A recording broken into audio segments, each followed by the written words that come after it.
உருளைக்கிழங்கு. பொதுவாக கிழங்குகள் பூமிக்கு அடியில் விளைகின்றன. இதில் எண்ணற்ற சத்துக்கள் பூமியிலிருந்து எடுத்துக்கொள்கிறது. இது உருண்டு ஓடும் தன்மை கொண்டதால் உருளைக்கிழங்கு என்ற பெயர் படுகிறது. கிழங்கு என்றால் பூமிக்கு அடியில் விளைவது, உருண்டோடுவதால் உருளைக்கிழங்கு. இதில் குளுக்கோஸ் மற்றும் கார்போஹைட்ரேட்டுகள் நிறைந்து உள்ளன.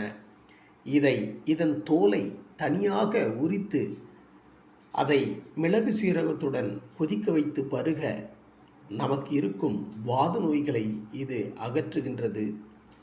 இதை காரக்குழம்பாக, பொரியலாக, சிப்ஸாக, வறுவலாக என பல்வேறு விதங்களில் உபயோகிக்க முடியும் மற்றும் துணைப்பொருளாகவும் இது செயல்படுகின்றது. உருளைக்கிழங்கு உலகில் அதிகமாக உண்ணும் உணவுகளில் ஒன்றாக இது விளங்குகின்றது.